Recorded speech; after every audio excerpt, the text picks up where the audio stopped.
కొద్దిసేపు దేవుని వాక్యాన్ని ధ్యానం చేసుకుందాం. ಸ್ವಲ್ಪ ಸಮಯ ದೇವರ ವಾಕ್ಯಗಳನ್ನು ನಾವು ಧ್ಯಾನ ಮಾಡಿಕೊಳ್ಳೋಣ. పరిశుద్ధ గ్రంథమైన బైబిల్లో, ಪರಿಶುದ್ಧ ಗ್ರಂಥವಾದ ಸತ್ಯವೇದದಲ್ಲಿ, పరమగీతముల గ్రంథము ಪರಮಗೀತೆಗಳ ಪುಸ್ತಕದಲ್ಲಿ 6వ అధ్యాయం 6ನೇ ಅಧ್ಯಾಯ 9వ వాక్యం. 9ನೇ ವಾಕ್ಯವು, అది నా పావురము నా నిష్కలంకురాలు ఒక్కతే, ఆమె తన తల్లికి ఒక్కతే కుమార్తె, కన్న తల్లికి ముద్దు బిడ్డ, స్త్రీలు దాన్ని చూచి ధన్యురాలందరూ, రాణులు ఉపపత్నులు దాన్ని పొగుడుతారు. ఈ పూట ఈ వాక్యాన్ని మనం ధ్యానం చేసుకుందాం. ఈ ದಿನ ಈ ವಾಕ್ಯವನ್ನು ನಾವು ಧ್ಯಾನ ಮಾಡಿಕೊಳ್ಳೋಣ. చదవబడిన లేఖనములో, ಓದಲ್ಪಟ್ಟ ಲೇಖನದಲ್ಲಿ, నా పావురము ನನ್ನ ಪಾರಿವಾಳವು, నా నిష్కలంకురాలు ನನ್ನ ఒక్కతే, ನಿರ್ಮಲೆಯು ಒಬ್ಬಳೇ. అయితే ಇವಳು, ఆమె తన తల్లికి, ಇವಳು ತಾಯಿಗೆ ఒక్కతే కుమార్తె, ಒಬ್ಬಳೇ ಮಗಳಾಗಿದ್ದಾಳೆ. కన్న తల్లికి పైగా ముద్దు బిడ్డ. ಹಡೆದಂತ ತಾಯಿಗೆ ಆಕೆಯು ಮುದ್ದಿನ ಮಗಳಾಗಿದ್ದಾಳೆ. తన కుమార్తె గురించి చెప్పబడుతున్న మాట ఏంటో తెలుసా? ತನ್ನ ಮಗಳನ್ನು ಕುರಿತಾಗಿ ಹೇಳುವಂತ ಮಾತು ಏನು ಗೊತ್ತಾ? ఆ కుమార్తెను చూచిన స్త్రీలందరూ ఏమంటున్నారంటే, ಆ ಮಗಳನ್ನು ನೋಡಿದಂತ ಸ್ತ್ರೀಯೆಲ್ಲರೆಲ್ಲರೂ ಕೂಡ ಏನು ಹೇಳುತ್ತಿದ್ದಾರೆ? ధన్యురాలు అని పిలుస్తున్నారంట. ಆಕಳು ಧನ್ಯಳೆಂದು ಕರೆಯುತ್ತಿದ್ದಾಳಂತೆ. అలాగే ಅದೇ ರೀತಿಯಾಗಿ రాణులు, ರಾಣಿಯರು, ఉపపత్నులు ಉಪಪತ್ನಿಯರು ఆమె కుమార్తెని ಆಕೆಯ ಮಗಳೆಂದು పొగుడుతున్నారు, ಪ್ರಶಂಸಿಸಿದರು. ప్రియ దేవుని బిడ్డలారా, ಪ್ರಿಯ ದೇವರ ಮಕ್ಕಳೇ, ఇక్కడ ఒక కుమార్తె కనబడుతుంది. ಇಲ್ಲಿ ಒಬ್ಬ ಮಗಳು ಕಾಣಿಸುತ್ತಾ ಇದ್ದಾಳೆ. ఆ కుమార్తె, ಆ ಮಗಳು తన తల్లికి ముద్దు బిడ్డ. ತನ್ನ ತಾಯಿಗೆ ಆಕೆ ಮುದ್ದಿನ ಮಗಳಾಗಿದ್ದಾಳೆ. ఈ కుమార్తె గురించి రాయబడిన మాట ఏంటో తెలుసా? ಈ ಮಗಳನ್ನು ಕುರಿತು ಬರೆಯಲ್ಪಟ್ಟ ಮಾತು ಏನು? అనేక మంది స్త్రీలు ఆ యవనస్తురాలను చూచినప్పుడు, ಅನೇಕ ಜನರು ಸ್ತ್ರೀಯರ ಆ ಯೌವನಸ್ಥಳನ್ನು ನೋಡಿದಾಗ వాళ్ళు అంటున్న మాట, ಅವರು ಹೇಳುತ್ತಿರುವಂತ ಮಾತು, ధన్యురాలు. ಆಕೆ ಧನ್ಯಳೆಂದು. మిగిలిన ఉపపత్నులు గాని రాణులే గాని, ಉಳಿದ ರಾಣಿಯರಾಗಲಿ ಉಪಸ್ತ್ರೀಯರಾಗಲಿ వాళ్ళందరూ పొగుడుతున్నారు. ಅವರೆಲ್ಲರೂ ಹೊಗಳುತ್ತಾ ಇದ್ದಾರೆ. ఎవరు ఈ కుమార్తె? ಯಾರು ಈ ಮಗಳು? నా దేవుని ప్రజలారా, ನನ್ನ ದೇವರ ಪ್ರಜೆಗಳೇ, కుమార్తె అంటే సంఘము, ಕುಮಾರ್ತೆ ಎಂದರೆ ಅದು ಸಭೆಯಾಗಿದೆ. తల్లి అంటే మనం ఆరాధిస్తున్న దేవుడు, ತಾಯಿ ಎಂದರೆ ನಾವು ಆರಾಧನೆ ಮಾಡುವಂತ ದೇವರು. యేసు ప్రభుల వారు పలుమార్లు, ಯೇಸು ಕ್ರಿಸ್ತನವರು ಅನೇಕ ಸಾರಿ మనకు తండ్రిగా ఉన్నాడు, ನಮಗೆ ತಂದೆಯಾಗಿದ್ದಾನೆ, తల్లిగా ఉన్నాడు, ತಾಯಿಯಾಗಿದ್ದಾನೆ, స్నేహితుడిగా ఉన్నాడు. ಸ್ನೇಹಿತನಾಗಿದ್ದಾನೆ. ఇలా బైబిల్లో ಹೀಗೆ ಸತ್ಯವೇದದಲ್ಲಿ ప్రభు గురించి పలు కోణాల్లో మనం చూస్తాం. ಕರ್ತನ ಕುರಿತಾಗ ಅನೇಕ ಕೋನಗಳನ್ನು కొన్ని సందర్భాల్లో దేవుణ్ణి తండ్రితో పోల్చాడు. ಕೆಲವೊಂದು ಸಂದರ್ಭಗಳಲ್ಲಿ ದೇವರನ್ನು ತಂದೆಯಾಗಿ ಹೋಲಿಸಿಕೊಂಡಿದ್ದಾನೆ. కొన్ని సందర్భాల్లో ప్రభు తల్లితో పోల్చుకున్నాడు. ಕೆಲವೊಂದು ಸಂದರ್ಭಗಳಲ್ಲಿ ಕರ್ತನು ತಾಯಿಯಾಗಿ ಹೋಲಿಕೆ ಮಾಡಿದ. కొన్ని సందర్భాల్లో ప్రభు స్నేహితునితో పోల్చుకున్నాడు. ಕೆಲವೊಂದು సందర్భಗಳಲ್ಲಿ ಕರ್ತನು ಸ್ನೇಹಿತನಾಗಿ ಹೋಲಿಸಿಕೊಂಡಿದ್ದಾನೆ. అయితే మన ప్రభుకి ఒకే ఒక కుమార్తె అంట. ಆದರೆ ನಮ್ಮ ಕರ್ತನಿಗೆ ಒಬ್ಬಳು ಮಗಳಂತೆ. ఆ కుమార్తె గురించి చెప్తున్న మాటలేంటో తెలుసా? ಆ ಮಗಳನ್ನು ಕುರಿತಾಗಿ ಹೇಳುವಂತ ಮಾತು ಏನು ఈ ಗೊತ್ತಾ? కుమార్తె నాకు ముద్దు బిడ్డ. ಈ ಮಗಳು ನನಗೆ ಮುದ್ದಾದ ಮಗಳಾಗಿದ್ದಾಳೆ. నా దేవుని బిడ్డలారా, ನನ್ನ ದೇವರ ಮಕ್ಕಳೇ, ఆ కుమార్తె మీద తల్లికున్న అపరితమైన ప్రేమను మీరు గమనించాలి. ಆ ಮಗಳ ಮೇಲಿದ್ದ ತಾಯಿಯ ಒಂದು ಒಳಗಳಿಗೆ ನೀವು ಗಮನಿಸಬೇಕು. ఈ రోజు మన జీవితాల్లో కూడా, ಈ ದಿನ ನಮ್ಮ ಜೀವಿತದಲ್ಲಿ ಕೂಡ ప్రభుకి మనం ముద్దు బిడ్డగా మారాలి. ಕರ್ತನಿಗೆ ನಾವು ಮುದ್ದು ಮಗಳಾಗಿ ನಾವು ಮಾರ್ಪಡಬೇಕು. ఆయనకు ప్రియమైన సంఘముగా మనం మారాలి. ಆತನಿಗೆ ಪ್ರಿಯವಾದ ಸಭೆಯಾಗಿ ನಾವು ಮಾರ್ಪಡಬೇಕು. ఎప్పుడైతే ಯಾವಾಗಲಾದರೂ ನೀವು ముద్దు బిడ్డగా మారుతావో, ముద్దిన మగనాಗಿ ಮಾರ್ಪಡುತ್ತೀಯೋ, ఎప్పుడైతే ಯಾವಾಗ ನೀವು ప్రియమైన కుమార్తెగా నువ్వు మారుతావో, ప్రియరాದ మಗಳಾಗಿ ನೀನು ಮಾರ್ಪಡುತ್ತೀಯೋ, అప్పుడు ఏం జరుగుతుంది? ಆಗ ಏನು ನಡೆಯುತ್ತದೆ? స్త్రీలందరూ నిన్ను చూస్తారు. ಸ್ತ್ರೀಯರೆಲ್ಲರೂ ನಿನ್ನ ನೋಡ್ತಾರೆ. అందరూ చూడడమే కాదు, ಎಲ್ಲರೂ ನೋಡೋದಕ್ಕೆ ಅಷ್ಟೇ, అందరు ఏమంటారో తెలుసా? ಎಲ್ಲರೂ ಏನು ಹೇಳ್ತಾರೆ ಗೊತ್ತಾ? నీవు ధన్యురాలవు, ನೀನು ಧನ್ಯಳು ಎಂದು, నీవు ధన్యురాలు, ధన్యురాలవు. ನೀನು ಧನ್ಯಳು ಎಂದು. ఏంటమ్మా నీ కుమార్తెని అంతగా పొగుడుతున్నారంటే, ಏನಮ್ಮ ನಿನ್ನ ಮಗಳನ್ನು ಅಷ್ಟಾಗಿ ನೀನು ఆమె నాకు ముద్దు బిడ్డ గనుక పొగుడుతున్నారు. ಆಕೆ ನನಗೆ ಮುದ್ದಾದ ಮಗಳಾಗಿದ್ದೆ. స్త్రీలు అనగా ಸ್ತ್ರೀಯರು ಎಂದರೆ అనేక మంది విశ్వాసులని అర్థం, ಅನೇಕ ಜನರು ವಿಶ್ವಾಸಿಗಳು, అనేక మంది సంఘస్థులని అర్థం. ಅನೇಕ ಜನರು ಸಭೆಯವರು ಎಂದು ಅರ್ಥ. ఇప్పుడు అనేక సంఘస్థులు, ಈಗ ಅನೇಕ ಸಭೆಯವರು నీవు రోడ్డు మీద వెళ్తున్నప్పుడు, ನೀನು ರಸ್ತೆ ಮೇಲೆ ಹೋಗುತ್ತಿರುವಾಗ, నీవు పని చేస్తున్నప్పుడు, ನೀನು ಕೆಲಸ ಮಾಡುತ್ತಿರುವಾಗ, నీవు చదువుతున్నప్పుడు, ನೀನು ಓದುತ್ತಿರುವಾಗ వారు నీ దగ్గరకు వచ్చి ಅವರು ನಿಮ್ಮ ಬಳಿಗೆ ಬಂದು నిన్ను చూచి ನಿನ್ನನ್ನು ನೋಡಿ నీవు ధన్యురాలవు అని నిన్ను పొగుడుతారు. ನೀನು ಧನ್ಯಳು ಎಂದು ನಿನ್ನನ್ನು ಹೊಗಳುತ್ತಾರೆ. అలాగే ಅದೇ ರೀತಿಯಾಗಿ కింద వాక్యంలో చూస్తే ಕೆಳಗೆ ವಾಕ್ಯವನ್ನು ನೋಡಿದರೆ ఓ వైపు రాణులు ఉన్నారు, ಒಂದು ಕಡೆ ರಾಣಿಯರಿದ್ದಾರೆ, ఉపపత్నులు ఉన్నారు. ಉಪಸ್ತ್ರೀಯರಿದ್ದಾರೆ. అంటే ಅಂದರೆ దైవజనులు, ದೈವ ಜನರು, సంఘ పెద్దలు, ಸಭೆಯ ಹಿರಿಯರು, వీళ్ళందరూ ఏం చేస్తారో తెలుసా? ಈಗ ಎಲ್ಲರೂ ಏನು ಮಾಡ್ತಾರೆ నిన్ను ಗೊತ್ತಾ? పొగడ్డం ప్రారంభిస్తారు. ನಿನ್ನನ್ನು ಹೊಗಳಿಕೆ ಅವರು ಪ್ರಾರಂಭಿಸುತ್ತಾರೆ. దేవునికి మహిమ కలుగును గాక. ದೇವರಿಗೆ ಮಹಿಮೆ ಉಂಟಾಗಲಿ. మనము దేవునికి కుమార్తెలుగా మారాలి. ನಾವು ದೇವರಿಗೆ ಮಗಳಾಗಿ ಮಾರ್ಪಡಬೇಕು. ఈ ఆరాధనలో ಈ ಆರಾಧನೆಯಲ್ಲಿ నేను మీతో మాట్లాడుతున్న మాట ఏంటో తెలుసా? ದೈವ ಸೇವಕರು ನಿಮ್ಮೊಟ್ಟಿಗೆ ಮಾತಾಡುವಂತ ಮಾತೇನು ಗೊತ್ತಾ? కుమార్తెల గురించి మనం ధ్యానం చేద్దాం. ಮಗಳನ್ನು ಕುರಿತು ನಾವು ಧ್ಯಾನ ಮಾಡಿಕೊಳ್ಳೋಣ. ఆ కుమార్తెల గురించి ధ్యానం చేసే ముందు ಆ ಮಗಳ ಕುರಿತಾಗಿ ನಾವು ಧ್ಯಾನ ಮಾಡೋದಕ್ಕಿಂತ ಮುಂಚೆ బైబిల్లో ಸತ್ಯವೇದದಲ್ಲಿ మొట్టమొదటి కుమార్తె ಮೊತ್ತ ಮೊದಲನೇ ಕುಮಾರ್ತೆಯು ఎవరో తెలుసా? ಯಾರು ಗೊತ್ತಾ? ఆదాముకు అనుగ్రహించిన సాటైన సహాయం అవ్వ. ಆದಾಮಿಗೆ ಅನುಗ್ರಹಿಸಿದಂತ ಒಂದು ಸರಿಯಾದ ಒಂದು ಅವಳಾಗಿದ್ದಾಳೆ. ఆ అవ్వ మొదటి సంఘము, ಆ ಅವಳು ಮೊದಲನೇ ಸಭೆಯಾಗಿದ್ದಾಳೆ. దేవుని యొక్క ప్రియమైన కుమార్తె. ದೇವರ ಒಂದು ಪ್ರೀತಿಯಾದ ఆ ಮಗಳಾಗಿದ್ದಾಳೆ. కుమార్తెను దేవుడు నిర్మించాడు. ಆ ಮಗಳನ್ನು ದೇವರು ನಿರ್ಮಾಣ ఆ ಮಾಡಿದ್ದಾನೆ. కుమార్తెతోనే దేవుడు మాట్లాడుతూ వచ్చేవాడు. ಆ ಮಗಳೊಟ್ಟಿಗೆ ದೇವರು ಮಾತನಾಡುತ್ತಾ ఆ ಬಂದಿದ್ದಾನೆ. కుమార్తె విషయంలో ಆ ಮಗಳ ವಿಷಯದಲ್ಲಿ దేవుడు ఎంతగానో సంతోషించాడు. ఆయన ದೇವರು ಎಷ್ಟೋ ಸಂತೋಷ ಪಟ್ಟನು. ఆ కుమార్తెను పొగిడాడు ప్రభు. ಆ ಮಗಳನ್ನು ಹೊಗಳಿತನು ಕರ್ತ. ఇప్పుడు ఆ కుమార్తె ఏం చేసింది? ಈಗ ಆ ಮಗಳು ಏನು ಮಾಡಿದಳು? ఆ విశ్వాసి ఏం చేసింది? ಆ ವಿಶ್ವಾಸಿ ಏನು ಮಾಡಿದಳು? తనతో ఉంచుకోవాలని దేవుడు ఆ కుమార్తె నిర్మించుకుంటే, ತನ್ನೊಟ್ಟಿಗೆ ಇರಬೇಕೆಂದು ದೇವರು ಅವಳನ್ನು ನಿರ್ಮಾಣ ఈ ಮಾಡಿ, విశ్వాసి ఏం చేసిందో తెలుసా? ಈ ವಿಶ್ವಾಸಿ ಏನು ಮಾಡಿದಳು ಗೊತ್ತಾ? సాతానుతో సహవాసం చేయడం ప్రారంభించింది. ಸಾತಾನೊಟ್ಟಿಗೆ ಸಹವಾಸ ಮಾಡಲಿಕ್ಕೆ ಪ್ರಾರಂಭಿಸಿ. తన దైనందిన జీవితాన్ని మీరు బైబిల్లో గమనించినప్పుడు, ತನ್ನ ದೈನಂದಿನ ಜೀವಿತವನ್ನು ಸತ್ಯವೇದದಲ್ಲಿ ನೀವು ಗಮನಿಸಿದಾಗ, ఎప్పుడైతే ಯಾವಾಗಾದರೂ క్రీస్తుకు ముద్దు బిడ్డగా ఉండకుండా ಕ್ರಿಸ್ತನಿಗೆ ಮುದ್ದು ಮಗಳಾಗಿ ಇರದೆ సాతానికి ముద్దు బిడ్డగా ఎప్పుడైతే మారిందో, ಸೈತಾನನಿಗೆ ಮುದ್ದು ಮಗಳಾಗಿ ಯಾವಾಗ బైబిల్లో రాయబడిన మాటలు మీరు గమనించినప్పుడు, ಸತ್ಯವೇದದಲ್ಲಿ ಬರೆಯಲ್ಪಟ್ಟ ಮಾತನ್ನು ನೀವು ಗಮನಿಸಿ, ఆది కాండం 3వ అధ్యాయము ಆದಿ ಕಾಂಡವು 3ನೇ ಅಧ್ಯಾಯ 13వ వాక్యాన్ని చూడండి. 13ನೇ ವಾಕ್ಯವನ್ನು ನೋಡಿರಿ. అప్పుడు దేవుడని యెహోవా ಆಗ ದೇವರಾದ ಯೆಹೋವನು అడుగగా, స్త్రీ సర్పము నన్ను మోసము చేసింది. ಸರ್ಪವು ನನ್ನು ಮೋಸ ಮಾಡಿತು. ప్రారంభములో ఈ కుమార్తె, ಈ ಮಗಳು దేవునికి ముద్దు బిడ్డగా ఉంది. ದೇವರಿಗೆ ಮುದ್ದಿನ ಮಗಳಾಗಿದ್ದಳು. గమనించండి, ಗಮನಿಸಿರಿ. దేవునికి ముద్దు బిడ్డగా ఉన్నంత వరకు ದೇವರಿಗೆ ಮುದ್ದಿನ ಮಗಳಾಗಿರುವಷ್ಟು ಮಾತ್ರ ఏ కష్టం లేదు, ಯಾವ ಕಷ್ಟವೂ ಆಕೆಗೆ ఏ ಇರಲಿಲ್ಲ, బాధలు లేవు, ಯಾವ ಬಾಧೆಗಳು ఏ ಇರಲಿಲ್ಲ, కన్నీళ్లు లేవు. ಯಾವ కಣ್ಣీరు కూడా ఇరಲಿಲ್ಲ. ఫ్యామిలీ అంతా హ్యాపీగా ఉన్నారు. ಆ ಕುಟುಂಬವೆಲ್ಲ ಸಂತೋಷವಾಗಿದ್ದರು. ఎలా ఉన్నారంటే, ಯಾವ ರೀತಿಯಾಗಿದ್ದಾರೆ? ప్రతి చల్లపూట దేవుడు వారితో మాట్లాడుతూ వచ్చేవాడు. ಪ್ರತಿ ಸಾಯಂಕಾಲ ಸಮಯದಲ್ಲಿ ದೇವರು ಅವರೊಟ್ಟಿಗೆ చక్కగా ಮಾತನಾಡುತ್ತಾ దేవునితో సహవాసం కలిగి జీవించింది. ಸರಿಯಾಗಿ ದೇವರೊಟ್ಟಿಗೆ ಸಹವಾಸದಿಂದ ಜೀವನ ಮಾಡ್ತಾ ಇದ್ದರು. ఎప్పుడు? ಯಾವಾಗ? దేవునికి ముద్దు బిడ్డగా ఉన్నప్పుడు. ದೇವರಿಗೆ ಮುದ್ದು ಮಗಳಾಗಿದ್ದಾಗ. ఇప్పుడు మీరు గమనించినప్పుడు, ಈಗ ನೀವು ಗಮನಿಸಿದಾಗ, ఈ స్త్రీ ಈ ಸ್ತ್ರೀಯು, లేక ఈ కుమార్తె, ಈ ಮಗಳು, లేక ఈ సంఘము, ಇಲ್ಲವೇ ಈ ಸಭೆ, లేక ఈ విశ్వాసి ಇಲ್ಲವೇ ಈ ವಿಶ್ವಾಸಿಗಳು సాతానుకు ముద్దు బిడ్డగా మారిపోయింది. ಸೈತಾನನಿಗೆ ಮುದ್ದು ಮಗಳಾಗಿ వినండి, ಮಾರ್ಪಟ್ಟಳು. ఒకప్పుడు క్రీస్తుకు ముద్దు బిడ్డగా ఉన్న ఈమె ಒಂದು ದಿನದಲ್ಲಿ ಕ್ರಿಸ್ತನಿಗೆ ಮುದ್ದು ಮಗಳಾಗಿ ఏ బాధలు లేవు, ಯಾವ ಬಾಧೆ ಕೂಡ ಇರಲಿಲ್ಲ. 2వ అధ్యాయం అంతా హ్యాపీగా ఉందన్నమాట. ఆమె 2ನೇ ಅಧ್ಯಾಯವೆಲ್ಲ ఆదికాండం 2వ అధ్యాయం అంతా ಆದಿ ಕಾಂಡದಲ್ಲಿ 2ನೇ ಅಧ್ಯಾಯ ఈ స్త్రీ దేవునితో చక్కగా గడిపింది. ಈ ಸ್ತ್ರೀ ದೇವರೊಟ್ಟಿಗೆ ಸರಿಯಾಗಿ ఇక ನಡೆದಳು. 3వ అధ్యాయంకి వచ్చే లోపు ಇನ್ನು 3ನೇ ಅಧ್ಯಾಯ ಬರುವಷ್ಟರಲ್ಲಿ సాతానుకు ముద్దు బిడ్డగా మారిపోయింది. ಸೈತಾನಿಗೆ ಮುದ್ದು ಮಗಳಾಗಿ ಮಾರ್ಪಟ್ಟು ఇప్పుడు ఏమైందో తెలుసా? ಈಗ ಏನಾಗಿತ್ತು ಗೊತ್ತಾ? ఇక మీరు 3వ అధ్యాయము ಇನ್ನು ನೀವು 3ನೇ ಅಧ್ಯಾಯ 16వ వాక్యము 16ನೇ ವಾಕ್ಯವು 17వ వాక్యాన్ని గమనిస్తే 17ನೇ ವಾಕ್ಯವನ್ನು ಗಮನಿಸಿದರೆ అందులో రాయబడిన మాట చదవమ్మా. ಅದರಲ್ಲಿ ಬರೆಯಲ್ಪಟ್ಟ ಮಾತನ್ನು ಓದಿರಿ.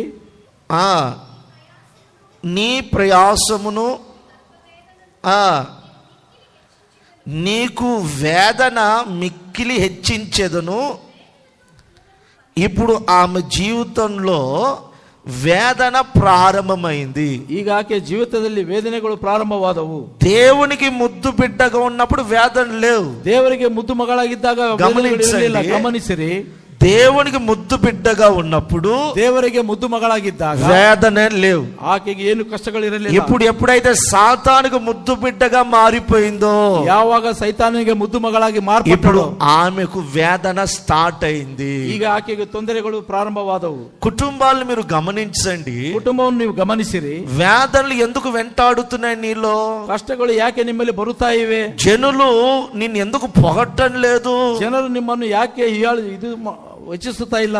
జనులు నీవు ధన్యురాలు అని ప్రజలు ఎందుకు నీతో అనటం లేదు? ಜನರು ನೀವು ಧನ್ಯರೆಂದು ಪ್ರಜೆಗಳು ಯಾಕೆ ನಿಮ್ಮೊಟ್ಟಿಗೆ ಹೇಳ್ತಾ ఈ ಇಲ್ಲ? కుమార్తె ಈ ಕುಮಾರ್ತೆಯು దేవునితో ఉండకుండా ದೇವರೊಟ್ಟಿಗೆ ಇರದೆ సాతానుతో ఉండడం ప్రారంభిస్తుంది గనుక ಸೈತಾನೊಟ್ಟಿಗೆ ಇರಲು ಪ್ರಾರಂಭಿಸಿದ್ದರಿಂದ వేదన అనేది కుటుంబంలో ప్రారంభమవుతుంది. ಹೀಗೆ ಕಷ್ಟಗಳೆನ್ನುವುದು ಕುಟುಂಬದಲ್ಲಿ ಪ್ರಾರಂಭವಾಗುತ್ತದೆ. కుటుంబాల్లో ఎప్పుడైతే కన్నీళ్లు స్టార్ట్ అవుతాయో, ಕುಟುಂಬದಲ್ಲಿ ಯಾವಾಗ ಕಣ್ಣೀರು ಪ್ರಾರಂಭವಾಗುತ್ತವೆ, మీరు ఏం గమనించాలో తెలుసా? ನೀವು ఏమನ್ನು ಗಮನಿಸಬೇಕು ಗೊತ್ತಾ? ముద్దు బిడ్డగా ప్రభుకి కాకుండా సాతానుకు మారామని మనం గుర్తించాలి.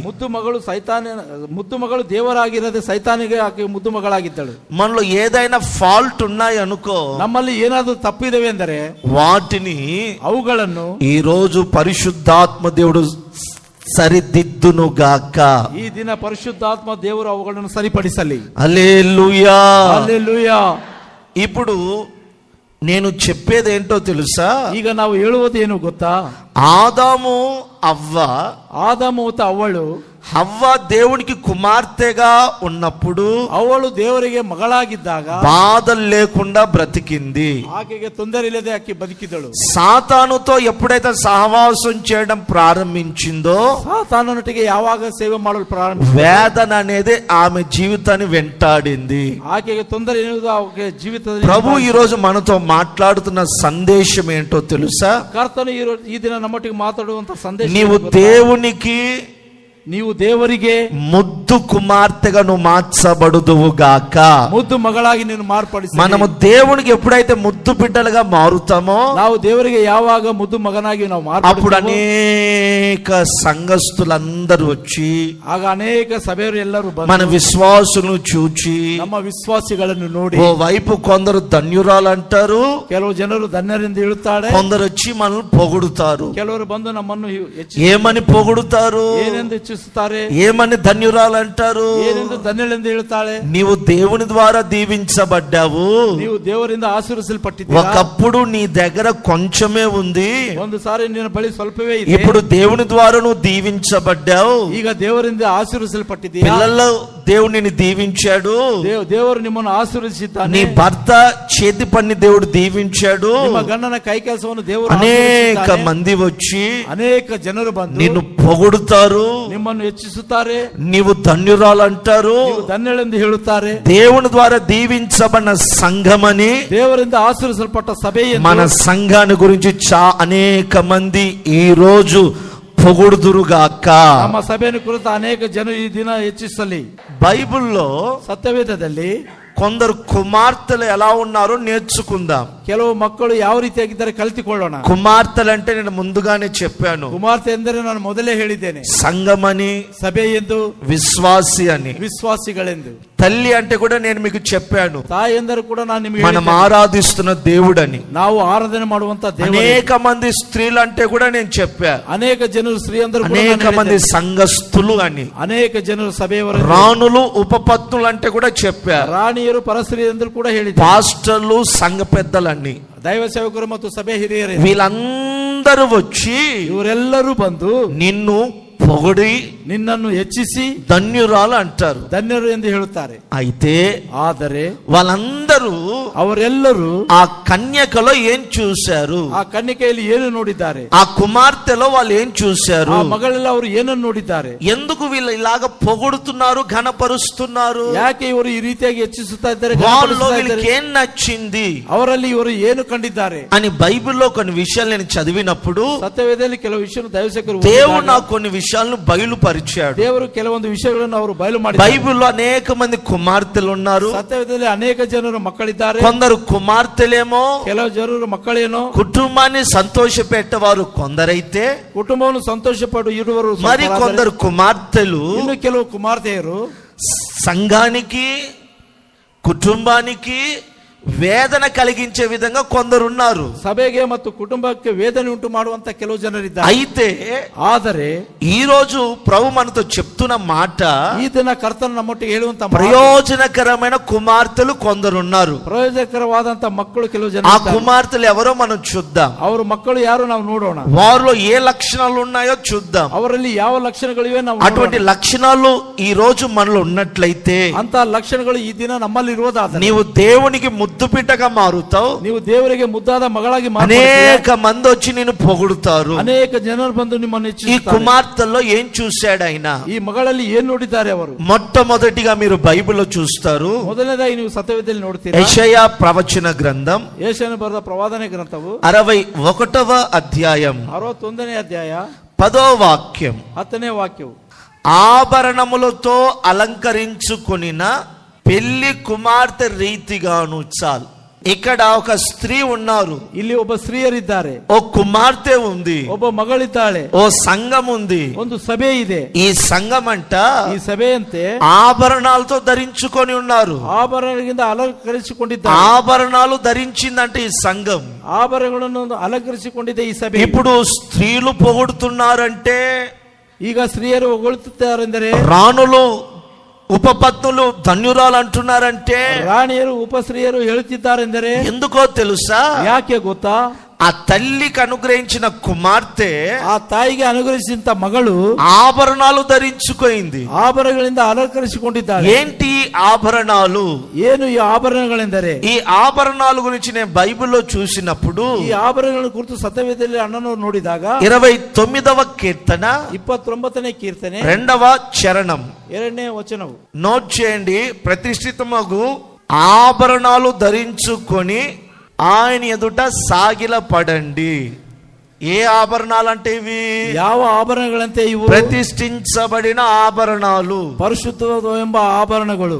ఈ ఆభరణాలను ధరించుకొని ಈ ಆಭರಣಗಳನ್ನು ಧರಿಸಿಕೊಂಡು జీవిస్తే ಜೀವನ ಮಾಡಿದರೆ నీవు దేవుని ద్వారా ఆశీర్వదించబడిన వ్యక్తిగా ప్రభు నేను మారుస్తాడు. ನೀನು ದೇವರಿಂದ ಆಶೀರ್ವದಿಸಲ್ಪಟ್ಟಂತ ವ್ಯಕ್ತಿ. ప్రతిష్ఠించబడిన ఆభరణాలు ఉన్నాయి, ಪರಿಶುದ್ಧತೆ ಎಂಬ ಭೂಷಣಗಳಿವೆ, డూప్లికేట్ ఆభరణాలు కూడా దొరుకుతాయి. ನಿರುಪಯುಕ್ತವಾದಂತ ಆಭರಣ ಕೂಡ ಸಿಗುತ್ತವೆ. ఓ సహోదరి నా దగ్గరకు వచ్చి ಒಬ್ಬ ಸಹೋದರಿ ಅಣ್ಣನವರ ಬಳಿಗೆ ಬಂದು రైట్ సైడ్ ఏమో ఒక నక్లీస్ పెట్టుకుంది, ಬಲಗಡೆ ಏನೋ ಒಂದು ನಕ್ಲೆಸ್ ಹಾಕಿಕೊಂಡಿದ್ದಾರೆ, లెఫ్ట్ సైడ్ మరొక నక్లీస్ ఆభరణం పెట్టుకొని వచ్చింది. ಎಡಗಡೆ ಮತ್ತು ಒಂದು ಆಭರಣ ಹಚ್ಚಿಕೊಂಡು ಬಂದಿದ್ದಾಳೆ. అన్నా, ಅಣ್ಣ, ఈ రెండిట్లో ఒరిజినల్ ఏదని నాతో చెప్పింది ఆమె. ಇವು ಎರಡರಲ್ಲಿ ಒರಿಜಿನಲ್ ಯಾವುದು ಆಕೆ ಹೇಳಿದ್ರು. నేను ఆ రెండు ఆభరణాలు చూసి ನಾನು ಅಣ್ಣನವರು ಎರಡು ಆಭರಣಗಳನ್ನು ನೋಡಿ నేను అన్నాను, ಅಣ್ಣನವರು ಹೇಳಿದರು, అమ్మ రెండు ఒరిజినల్ లాగానే ఉన్నాయి తల్లి అన్న.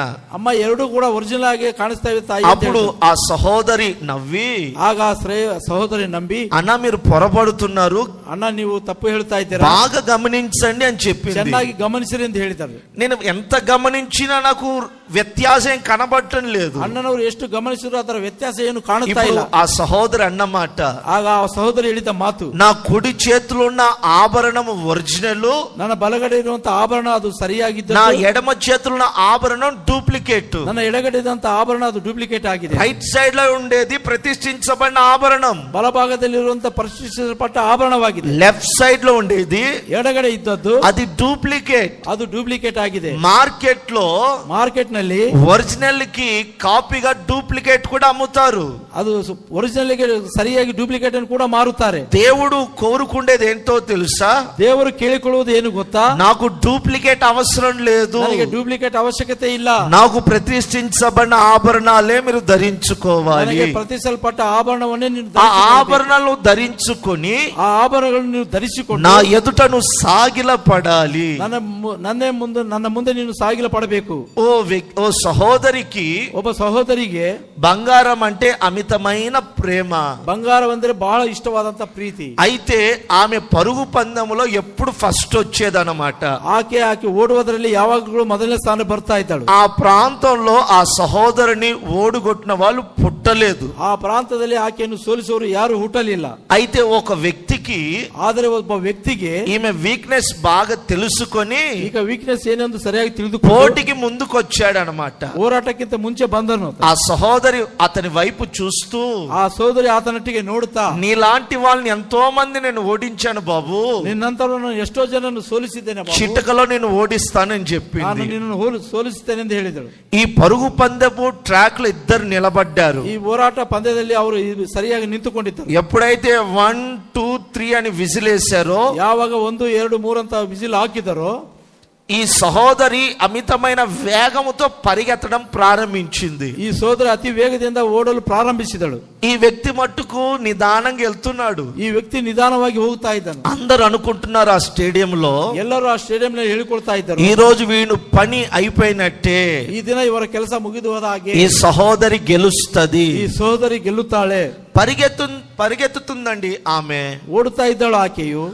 అల్లంత దూరాన ఒక వస్తువు మెరవడం ప్రారంభమైంది. ಸ್ವಲ್ಪ ದೂರದಲ್ಲಿ ಹೋಗುವ ಒಂದು ವಸ್ತು ಅದು ಮಿಂಚಲು ఈమె మనసులు అనుకుంటూ, ಈಕೆ ಮನಸ್ಸಿನಲ್ಲಿ ಅಂದುಕೊಳ್ಳುತ್ತಾ పరిగెత్తుకుంటూ వెళ్ళి ಓಡುತ್ತಾ ಹೋಗಿ ఆ పడిన వస్తువును పట్టుకొని మరలా పరిగెత్తుదామని అనుకుంటూ అలా ముందుకు వెళ్ళింది. ಆ ಬಿದ್ದಂತ ವಸ್ತುವನ್ನು ತೆಗೆದುಕೊಂಡು ಹೋಗೋಣ ಅಂತ ఆ వస్తువు కనబడిందండి. ಆ ವಸ್ತು ಕಾಣಿಸುತ್ತಿರಿ. ఆ స్పీడ్ లో, ಆ ಓಟದಲ್ಲಿ తల వంచి ತಲೆಯನ್ನು ಬಾಗಿ మెరుస్తున్న ఆ వస్తువును పట్టుకోయింది. ಮಿಂಚುತ್ತಿರುವ ಆ ವಸ್ತುವನ್ನು ತೆಗೆದುಕೊಂಡು బ్యాలెన్స్ తప్పి ಬ್ಯಾಲೆನ್ಸ್ ಲಿಂದ ತಪ್ಪಿ 5-6 పల్టీలు కొట్టింది. ಅದು 3-4 ಪಲ್ಟಿ ఆ ಹೊಡೆದ వేగముతో. ಆ ವೇಗದಲ್ಲಿ వెంటనే నోట్లో పళ్ళు కదిలిపోయాయి, ಬಾಯಲ್ಲಿ ಹಲ್ಲುಗಳು ಅಲ್ಲಾಡಿದವು, నోట్లోంచి బ్లడ్ రావడము, ಬಾಯಿಂದ ರಕ್ತ ಬರುವುದು, స్పృహ లేకుండా పడిపోవడము. ಆಕೆ ಸುರತಪ್ಪಿ ಬೀಳುವುದು. ఈ లోపు పోటీదారుడు గెలిచాడు. ಈ ಅಷ್ಟರಲ್ಲಿ ಹಿಂದೆ ಇದ್ದವನು ಗೆದ್ದನು. హాస్పిటల్ కి ఆమెను తీసుకొని వెళ్తుంటే ಆಸ್ಪತ್ರೆಗೆ ಆಕೆಯನ್ನು ತೆಗೆದುಕೊಂಡು ಹೋಗಿ మెరుస్తున్న వస్తువు మటుకు వదిలిపెట్టలేదు. ಅದು ಮಿಣುಗುತ್ತಿರುವಂತ ವಸ್ತುವನ್ನು ಆಕೆ ಬಿಡಲಿಲ್ಲ. డాక్టర్లు ఆమెకు ట్రీట్మెంట్ చేసినాక, ಡಾಕ್ಟರ್ ಆಕೆಗೆ ಟ್ರೀಟ್ಮೆಂಟ್ ಕೊಟ್ಟನಂತ, ఏంటమ్మా ఈ వస్తువును పట్టుకున్నావన్నా అడిగాడు. ಏನಮ್ಮ ಈ ವಸ್ತುವನ್ನು ಹಿಡಿದುಕೊಂಡಿದ್ದಾರೆ ಅಂತ ಕೇಳಿದಾರೆ. అయ్యా ఇదేదో బంగారం బాబు అన్నాడు. ಇದೇನೋ ಬಂಗಾರು ಬಾಬು ಅಂತ. ఆ డాక్టర్ ఆ వస్తువును చూస్తే, ಆ ಡಾಕ್ಟರ್ ಆ ವಸ್ತುವನ್ನು ನೋಡಿದ್ದಾರೆ, అది పిచ్చి బంగారం, ಅದು ಹಳೆಯ ಬಂಗಾರವಾಗಿದೆ. నా దేవుని బిడ్డలారా, ನನ್ನ ದೇವರ ಮಕ್ಕಳೇ, ఇప్పుడు మనము ఈ విశ్వాసపు యాత్రలో వెళ్తున్నప్పుడు ಈಗ ನಾವು ಈ ವಿಶ್ವಾಸ ಯಾತ್ರೆಯಲ್ಲಿ ಹೋಗುತ್ತಿರುವಾಗ కల్తీ ఆభరణాలు నీకు కనబడుతాయి. ಡೂಪ್ಲಿಕೇಟ್ ಆಭರಣಗಳು ನಿಮಗೆ ఆ ಕಾಣಿಸುತ್ತವೆ. కల్తీ ఆభరణాల వైపు ప్రాకులాడకు. ಆ ಆಭರಣಕ್ಕಾಗಿ ನೀನು ಹುಡುಕಬಾರದು. నీవు ఏ ఆభరణాలు ధరించుకోవాలో తెలుసా? ನೀವು ಯಾವ ಆಭರಣಗಳನ್ನು ಧರಿಸಿಕೊಳ್ಳಬೇಕು? ప్రతిష్ఠించబడిన ఆభరణాలే నువ్వు ధరించుకోవాలి. ಪ್ರತಿಷ್ಠಿಸಲ್ಪಟ್ಟ ಆಭರಣಗಳನ್ನು ఎప్పుడైతే నువ్వు ప్రతిష్ఠించబడిన ఆభరణాలు ధరించుకుంటావో, ಯಾವಾಗ ನೀವು ಪ್ರತಿಷ್ಠಿತ ಆಭರಣಗಳನ್ನು ಧರಿಸಿಕೊಳ್ಳುತ್ತೀರಿ, దేవుని యొక్క దీవెనలు నీ మీద అమితముగా ఉంటాయి. ದೇವರ ಆಶೀರ್ವಾದದ ಮೇಲೆ ಬಹಳವಾಗಿರುತ್ತವೆ. ప్రతిష్ఠింపబడిన ఆభరణాలు ధరించుకుంటావో, ಪ್ರತಿಷ್ಠಿತಪಟ್ಟ ಆಭರಣಗಳನ್ನು ಧರಿಸಿಕೊಳ್ಳುತ್ತೀರೋ, దేవునికి ముద్దు బిడ్డగా నువ్వు మారుతావు. ದೇವರಿಗೆ ಮುದ್ದಾದ ಮಗಳಾಗಿ ನೀನು ಮಾರ್ಪಡ್ತೀಯ. ఏంటి ప్రతిష్ఠించబడిన ఆభరణాలు? ಏನು ಪ್ರತಿಷ್ಠಿಸಲ್ಪಟ್ಟ ಆಭರಣಗಳೆಂದರೆ, ఆ కుమార్తె ఈ ప్రతిష్ఠించబడిన ఆభరణాలు ధరించిందంట. ಆ ಮಗಳು ಈ ಪ್ರತಿಷ್ಠಿಸಲ್ಪಟ್ಟ ಆಭರಣಗಳನ್ನು ಧರಿಸಿಕೊಂಡಿದ್ದಾಳೆ. బైబిల్లో ಸತ್ಯವೇದದಲ್ಲಿ 5 ఆభరణాలు ఉన్నాయి. 5 ಆಭರಣಗಳಿವೆ. ఈ 5 ఆభరణాలను ధరించుకోవాలి. ಈ 5 ಆಭರಣಗಳನ್ನು ನೀವು ಧರಿಸಿಕೊಳ್ಳಬೇಕು. ఇందులో ఒక్క ఆభరణం కూడా నువ్వు ధరించుకోకుండా పక్కన పెట్టావా? ಇದರಲ್ಲಿ ಒಂದು ಆಭರಣ ಕೂಡ ನೀವು ಧರಿಸದೆ ಪಕ್ಕದಲ್ಲಿ ప్రజలు నిన్ను పొగడరు, ಪ್ರಜೆಗಳು ನಿಮ್ಮನ್ನು ಹೆಚ್ಚಿಸುವುದಿಲ್ಲ, ప్రజలు నిన్ను ధన్యురాలుగా పిలవరు, ಪ್ರಜೆಗಳು ನಿನ್ನ ಧನ್ಯಳೆಂದು ಕರೆಯುವುದಿಲ್ಲ, దేవునికి ముద్దు బిడ్డగా నువ్వు మారవు, ದೇವರಿಗೆ ಮುದ್ದು ಮಗಳಾಗಿ ನೀನು ಮಾರ್ಪಡುವುದಿಲ್ಲ. అలా నువ్వు మారాలి అని ఆశపడితే ಆ ರೀತಿಯಾಗಿ ನೀನು ಮಾರ್ಪಡಬೇಕೆಂದು ఈ ಆಸೆ ಪಟ್ಟರೆ 5 ఆభరణాలు నువ్వు ధరించుకుందువుగాక. ಈ 5 ಆಭರಣಗಳನ್ನು ನೀವು ಧರಿಸಿಕೊಳ್ಳಬೇಕು. ఏదైనా ఫంక్షన్ కి ఇన్విటేషన్ వచ్చింది అనుకో, ಯಾವ್ದಾರ ಫಂಕ್ಷನ್ ಗೆ ನಿಮಗೆ ಇನ್ವಿಟೇಷನ್ ಬಂತ, అది ఒరిజినలా ಅದು ಒರಿಜಿನಲ್ ಆಗಿದೆ డూప్లికేట్ అని ఆలోచించాం. ಡೂಪ್ಲಿಕೇಟ್ ಆಗಿದೆ ಎಂದು ಆಲೋಚನೆ ಬೇಡ. ప్రజలకి మేము అందంగా కనబడాలి, ಪ್ರಜೆಗಳಿಗೆ ನಾವು ಅಂದವಾಗಿ ಕಾಣಬೇಕು అని చక్కగా 4-5 ధరించుకొని ಅಂದು ಸರಿಯಾಗಿ 4-5 ಧರಿಸಿ వెళ్తాం.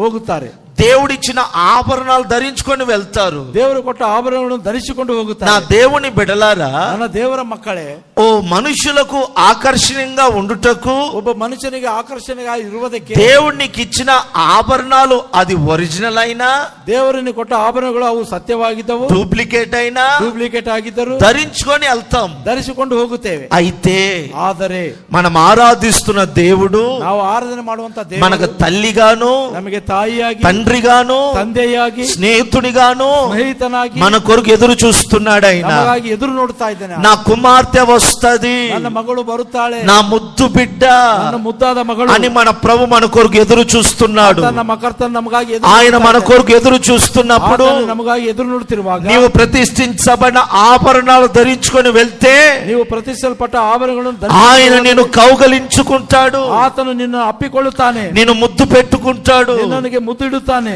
నిన్ను నీ పిల్లల్ని దీవిస్తాడు, ನಿನ್ನನ್ನು ನಿನ್ನ ಮಕ್ಕಳನ್ನು నీ ಆಶೀರ್ವದಿಸುತ್ತಾನೆ, వేదనలన్నీ నా దేవుడు తొలగిస్తాడు. ನಿನ್ನ ವೇದನೆಗಳೆಲ್ಲ ನಿನ್ನ ದೇವರು ತೊಲಗಿಸುತ್ತಾನೆ. ఏంటి ప్రతిష్ఠించబడిన ఆభరణాలు? ಯಾವ ಪ್ರತಿಷ್ಠಿಸಲ್ಪಟ್ಟ ಆಭರಣಗಳು? క్లుప్తంగా నేను చెప్తాను, ಸಂಕ್ಷಿಪ್ತವಾಗಿ ನಿಮಗೆ ಹೇಳುತ್ತೇನೆ. శ్రద్ధగా మాటలు మీరు వినండి. ಶ್ರದ್ಧೆಯಿಂದ ಮಾತುಗಳು ನೀವು ಕೇಳಿರಿ. నిశ్చయముగా ನಿಶ್ಚಯವಾಗಿ ఈ 5 ಆಭರಣాలు ಈ 5 ಆಭರಣಗಳನ್ನು దేవుడు మనకు అనుగ్రహించునుగాక. ದೇವರು ನಮಗೆ ಅನುಗ್ರಹಿಸಲಿ. యెషయా 61వ అధ్యాయము ಯೆಶಾಯನ ಬರೆದ ಗ್ರಂಥ 61ನೇ ಅಧ್ಯಾಯ 10వ వాక్యం. 10ನೇ ವಾಕ್ಯವು, ఆభరణాలతో అలంకరించుకొనిన పెళ్లి కుమార్తె రీతిగాను, ಆಭರಣಗಳಿಂದ ಅಲಂಕರಿಸಿಕೊಂಡಿರುವ పెళ్లి ಮದುಮಗಳ కుమార్తె రీతిగాను. ಮದುಮಗಳ ರೀತಿಯಲ್ಲಿ.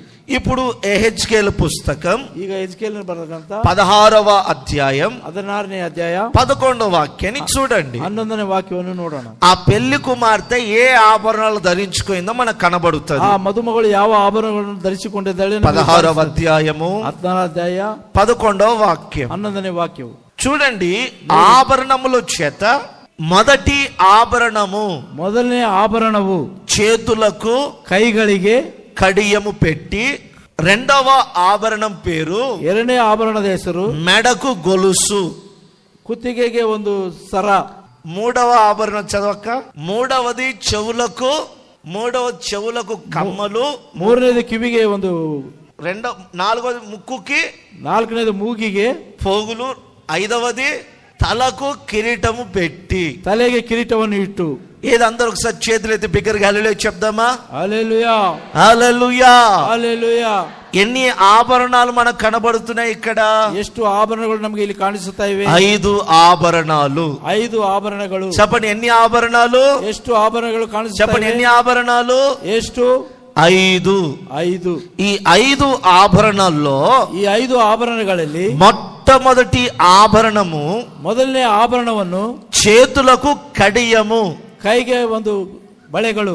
రెండవది ಎರಡನೆಯದು మెడకు గొలుసు, ಕಂಠಕ್ಕೆ ಮಾಲೆಯಾಗಿದೆ. మూడవది చెవులకు ಕಿವಿಗಳಿಗೆ పోగులు, నాలుగవది ముక్కుకు కూడా పోగులు, ఐదవది ನಾಲ್ಕನೇದು ಮೂಗಿಗೆ ಮೂಗತಿಯನ್ನು, ఐదవది తలకు కిరీటం, ಶಿರಸ್ಸಿಗೆ ಕಿರೀಟವ, ಸುಂದರ ಕಿರೀಟವನ್ನು. ఈ కుమార్తె ಈ ಮಗಳು 5 ఆభరణాలు ధరించుకోయింది. 5 ఆభరణಗಳನ್ನು నా ಧರಿಸಿಕೊಂಡಿದ್ದಾರೆ. దేవుని బిడ్డలారా, ನನ್ನ ದೇವರ ಮಕ್ಕಳೇ, పిల్లల్ని ప్రేమించి, ಮಕ್ಕಳನ್ನು ಪ್ರೀತಿಸಿ, భర్త భార్యను ప్రేమించి, ಗಂಡ ಹೆಂಡತಿಯನ್ನು ಪ್ರೀತಿಸಿ, చక్కగా 2 గాజులు కొనిస్తాడనమాట. ಸರಿಯಾಗಿ 2 ಬಳೆಗಳನ್ನು ಆತನು అది ಕೊಡಿಸುತ್ತಾನೆ. బంగారపు గాజులు అని అంటారు. ಅವು ಬಂಗಾರದ ಬಳೆಗಳೆಂದು ಹೇಳುತ್ತಾರೆ. ఆ రోజుల్లో కూడా ಆ ದಿನಗಳಲ್ಲಿ ಕೂಡ పెళ్లి కుమార్తె ಮದುಮಗಳಿಗೆ పెళ్లి కుమారుని ఎదుటకు వెళ్ళుటపు, ಮದುಮಗನ ಬಳಿಗೆ ಹೋಗುವುದಕ್ಕೆ, పెళ్లి కుమార్తె ఎదుటకు వెళ్ళేటప్పుడు ಮದುಮಗನ ಬಳಿಗೆ ಹೋಗುತ್ತಿರುವಾಗ ఆమె 2 చేతులకు ಆಕೆ 2 ಕೈಗಳಿಗೆ కడియము ధరించుకుంటది. ಬಳೆಗಳನ್ನು ಹಾಕಿಕೊಳ್ಳುತ್ತಾಳೆ. ఏంటి కడియము? ಏನು బಳೆಗಳೆಂದರೆ? దీని ఆత్మీయ అర్థం ఏంటి? ಇದರ ಆತ್ಮೀಯ నా ಅರ್ಥವೇನೆಂದು ప్రియ నా దేవుని బిడలారా, ನನ್ನ ಪ್ರಿಯನ ದೇವರ ಜನರೇ, ఈ 2 చేతులకు కడియము అంటే 2 ಕೈಗಳಿಗೆ ಬಳೆಗಳು ಎಂದರೆ యుద్ధము చేయడము అని అర్థము. ಯುದ್ಧವು ಮಾಡುವುದು ಎಂದು ಅರ್ಥ. యుద్ధము చెయ్యాలి. ಯುದ್ಧವನ್ನು ಮಾಡಬೇಕು. చేతులతో మనం ఏం చేయాలంటే యుద్ధము చేయాలి. ಕೈಗಳಿಂದ ನಾವು ಏನು ಮಾಡಬೇಕು? సమూయేలు 2వ పుస్తకం ಸಮುವೇಲನು ಬರೆದ 2ನೇ ಪುಸ್ತಕ 22వ అధ్యాయము 22ನೇ ಅಧ್ಯಾಯ 35వ వాక్యం. 35ನೇ ವಾಕ್ಯವು. సమూయేలు 2వ పుస్తకం ಸಮುವೇಲನು ಬರೆದ 2ನೇ ಗ್ರಂಥ 22వ అధ్యాయము 22ನೇ ಅಧ್ಯಾಯ 35వ వాక్యం. 35ನೇ ವಾಕ್ಯವು. నా చేతులకు యుద్ధము నేర్పువాడు ఆయనే. ನನ್ನ ಕೈಗಳಿಗೆ ವಿದ್ಯೆಯನ್ನು ಕಲಿಸುವವನು ಆತನೇ. దావీదు గారు అంటారు, దావీదనವರು ಹೇಳುತ್ತಾರೆ, నా చేతులకు ನನ್ನ ಕೈಗಳಿಗೆ యుద్ధాన్ని నేర్పువాడవు నీవే. ಯುದ್ಧವನ್ನು ಕಲಿಸುವವನು ನೀನೇ. కడియము అనగా ಬಳೆಗಳು ಎಂದರೆ యుద్ధము చేయుట అని అర్థము. ಯುದ್ಧವು ಮಾಡುವುದು ಎಂದು ಅರ್ಥ. నా ప్రియ నా దేవుని బిడ్లారా, ನನ್ನ ಪ್ರಿಯವಾದ ದೇವಜನರೇ, యుద్ధము ఎవరితో చెయ్యాలి? ಯುದ್ಧವನ್ನು ಯಾರೊಟ್ಟಿಗೆ ಮಾಡಬೇಕು? యుద్ధము ఎవరితో మనము చెయ్యాలి? ಯುದ್ಧವನ್ನು ಯಾರೊಟ್ಟಿಗೆ ನಾವು ಮಾಡಬೇಕು? దుష్టునితో మనం పోరాడాలి. ದುಷ್ಟರೊಟ್ಟಿಗೆ ನಾವು ಹೋರಾಡಬೇಕು. సమస్యలతో మనం పోరాడాలి. ಸಮಸ್ಯೆಗಳಿಗಾಗಿ ನಾವು ಹೋರಾಡಬೇಕು. బాధతో మనం పోరాడాలి. ಬಾಧೆಯೊಟ್ಟಿಗೆ ನಾವು ఈ ಹೋರಾಡಬೇಕು. యుద్ధ భూమిలో నువ్వు యుద్ధం చేస్తున్నప్పుడు ಈ ಯುದ್ಧವನ್ನು ನಾವು ಮಾಡುತ್ತಿರುವಾಗ నీకు దేవుడు జయమిస్తాడు. ನಿನಗೆ ದೇವರು ಜಯವನ್ನು ಕೊಡುತ್ತಾನೆ. దావీదు గారు అంటారు, దావీದನು ಹೇಳುತ್ತಾರೆ, అయ్యా ಅಯ್ಯ, నా చేతులకు ನನ್ನ ಕೈಗಳಿಗೆ యుద్ధము చేయుటకు నేర్పించండి. యుద్ధವನ್ನು ಮಾಡುವುದಕ್ಕೆ ಕಲಿಸಿರಿ. మేము యుద్ధము చేయాలి. ನಾನು యుద్ధವನ್ನು ಮಾಡಬೇಕು. ఎలా? చేతులతో యుద్ధము చేయడం అంటే ఎలా? ಕೈಗಳಿಂದ ಯುದ್ಧ ಮಾಡುವುದಂದರೆ ಹೇಗೆ? ప్రియులారా, ಪ್ರಿಯರೇ, కుమారుడే గాని కుమార్తె గాని ಮಗನಾಗಲು ಮಗಳಾಗಲಿ ఏదైనా తప్పు చేస్తే, ಯಾವುದಾದರೂ ತಪ್ಪು ಮಾಡಿದರೆ, తల్లైనా ತಾಯಿಯಾದರೂ తండ్రైనా ತಂದೆಯಾದರೂ చేతుల వాళ్ళకి ఏది దొరికితే ಕೈಗಳಿಗೆ ಏನು ಅವರಿಗೆ దాన్ని ಸಿಗುತ್ತದೆ, తీసుకొని ಅದನ್ನು ತೆಗೆದುಕೊಂಡು కుమారుని శిక్షిస్తారు, ಕುಮಾರನನ್ನು ಶಿಕ್ಷಿಸುತ್ತಾರೆ, కుమార్తెను శిక్షిస్తారు. ಮಗಳನ್ನು ಶಿಕ್ಷಿಸುತ್ತಾ ಇದ್ದಾರೆ. వారి చేతులకు అదొక ఆయుధం.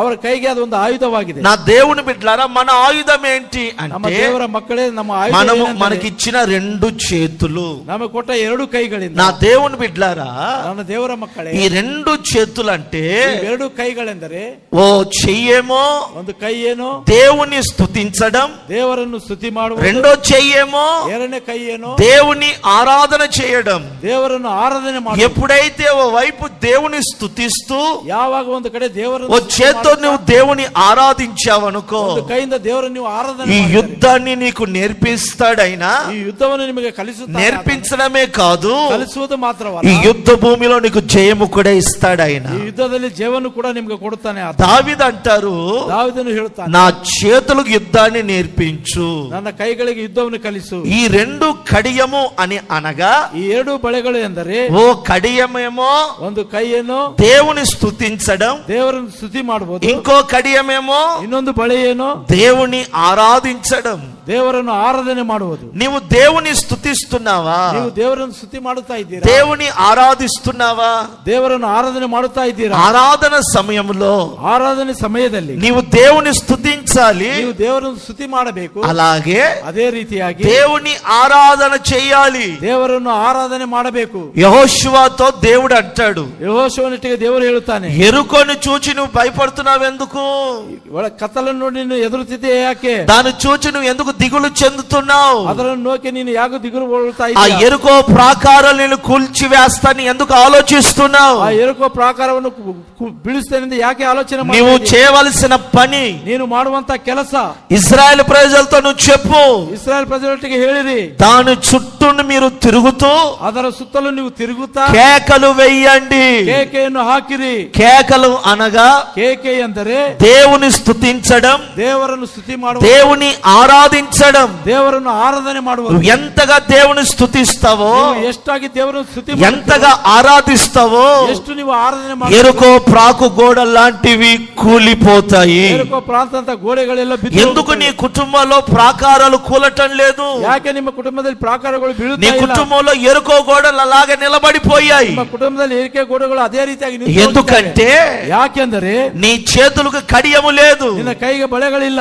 ఈ యుద్ధములో నువ్వు ఎందుకు ఓడిపోతున్నావో తెలుసా? ಈ ಯುದ್ಧದಲ್ಲಿ ನೀವು ಯಾಕೆ ಸೋಲುತ್ತಾ నీవు ಇದ್ದೀಯ? దేవుని స్తుతించడము లేదు, ನೀವು ದೇವರನ್ನು ಸ್ತುತಿ ಮಾಡುತ್ತಾ దేవుని ಇಲ್ಲ. ఆరాధించడము లేదు. ದೇವರನ್ನು ಆರಾಧನೆ ಮಾಡುತ್ತಾ ಇಲ್ಲ. మన ఆత్మీయ తండ్రి యేసన్న గారు, ನಮ್ಮ ಆತ್ಮೀಯ ತಂದೆಯಾದ ಯೇಸನವರು, మన ఆత్మీయ తండ్రి యేసన్న గారు ನಮ್ಮ ಆತ್ಮೀಯ ತಂದೆಯಾದ ಯೇಸು క్రైస్తవ ప్రపంచానికి ಕ್ರೈಸ್ತ ಪ್ರಪಂಚಕ್ಕೆ ఎలా స్తుతించాలో, ಯಾವ ರೀತಿಯಾಗಿ ಸ್ತುತಿ ఎలా ಮಾಡಬೇಕು, ఆరాధించాలో ಯಾವ ರೀತಿಯಾಗಿ ಆರಾಧನೆ ಮಾಡಬೇಕು యేసన్న గారు ಯೇಸನವರು మనందరికి నేర్పించాడు. ఆయన ನಮ್ಮೆಲ್ಲರಿಗೂ ಕಲಿಸಿಕೊಟ್ಟಿದ್ದಾರೆ. ప్రతి క్రైస్తవుల సంఘాల్లో ಪ್ರತಿ ಕ್ರೈಸ್ತ ಸಭೆಯಲ್ಲಿ ఈ మధ్య కాలంలో మీరు చూస్తే ಈ ಮಧ್ಯ ಕಾಲದಲ್ಲಿ ನೀವು ನೋಡುವುದಾದರೆ చక్కగా ఆరాధిస్తున్నారు, ಸರಿಯಾಗಿ ಆರಾಧನೆ ಮಾಡ್ತಾ ಇದ್ದಾರೆ, దేవుని స్తుతిస్తున్నారు. ದೇವರನ್ನು ಸ್ತುತಿ ಮಾಡ್ತಾ ಇದ್ದಾರೆ. అయితే పుట్టింది పునాది వేసింది హొసన్న మినిస్ట్రీస్ లో అయితే, ಆದರೆ ಹುಟ್ಟಿದ್ದು ಪುನಾದಿ ಹಾಕಿದ್ದು ಹೊಸ ಮಿನಿಸ್ಟ್ರಿ ಅಂದರೆ మన సంఘాల్లో మటుకు ನಮ್ಮ ಸಭೆಯಲ್ಲಿ ಮಾತ್ರ దేవుని స్తుతించండి బాబు, ದೇವರನ್ನು ಸ್ತುತಿ ಮಾಡಿರಿ, దేవుని ఆరాధించండి అంటే ದೇವರನ್ನು ಆರಾಧನೆ ಮಾಡಿರಿ ಅಂದರೆ మౌనంగా ఉంటున్నారు. ಮೌನವಾಗಿರುತ್ತಾ మరి ಇದ್ದಾರೆ. కొందరైతే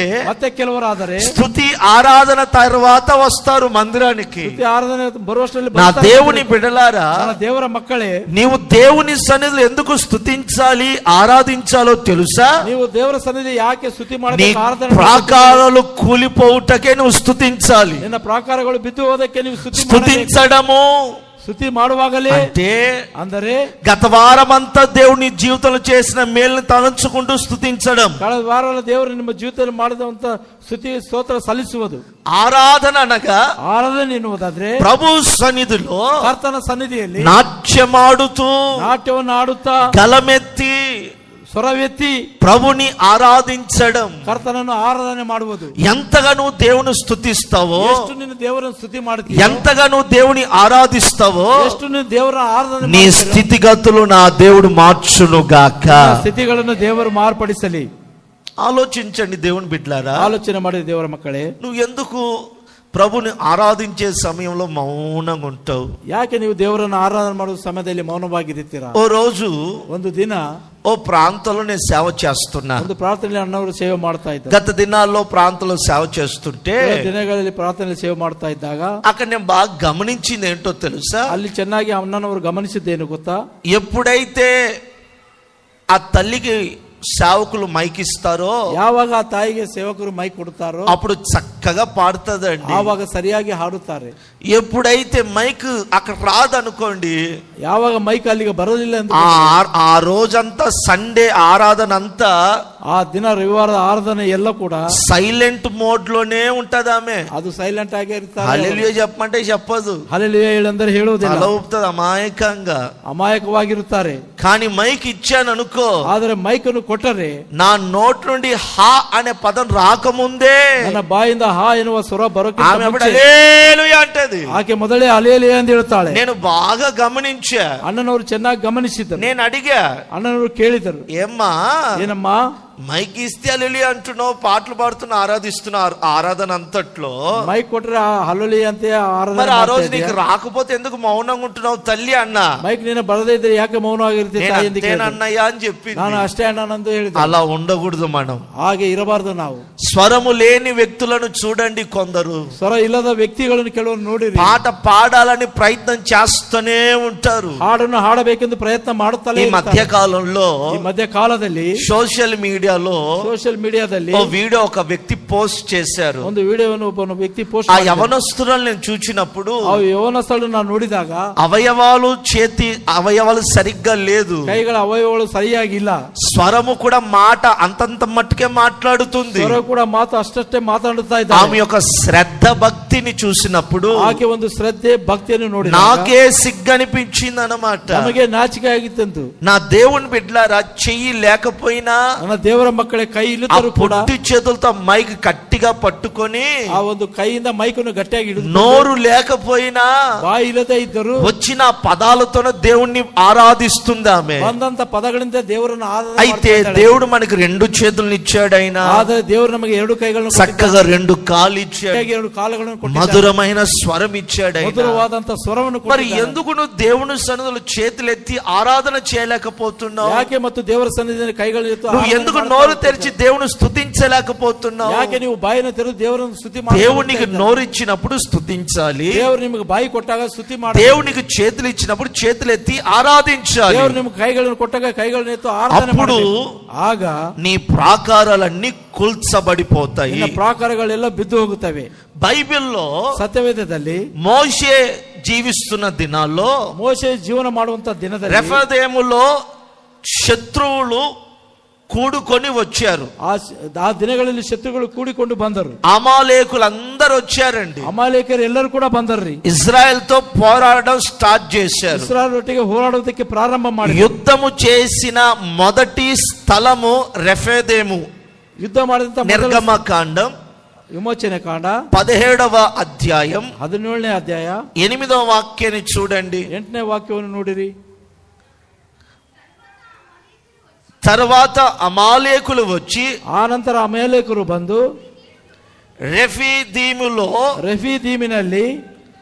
ಇಸ್ರಾಯೇಲ್ తో యుద్ధము చెయ్యగా, ಇಸ್ರಾಯೇಲ್ ಮೇಲೆ ಯುದ್ಧ ಮಾಡುವುದಕ್ಕೆ బైబిల్లో మీరు గమనించండి, ಸತ್ಯವೇದದಲ್ಲಿ ನೀವು ಗಮನಿಸಿರಿ, ఇజ్రాయెల్ ప్రజలకు యుద్ధం చేయడం రాదు. ಇಸ್ರಾಯೇಲ್ ಪ್ರಜೆಗಳಿಗೆ ಯುದ್ಧ ಮಾಡೋದಕ್ಕೆ వారికి ಬರುವುದಿಲ್ಲ. తెలిసిందల్లా ఒకటే, ಅವರಿಗೆ ತಿಳಿದಿದ್ದೆಲ್ಲ ಒಂದೇ, మట్టి తొక్కడం, ಮಣ್ಣನ್ನು ತುಳಿಯುವುದು, ఇటుకలు తయారు చేయడం, ಇಟ್ಟಿಗೆಗಳನ್ನು ತಯಾರಿಸುವುದು, రాత్రనక పగలనక కష్టపడడం. ರಾತ್ರಿ ಏನದೇ ಹಗಲೇನದೇ ಕಷ್ಟಪಡುವುದು.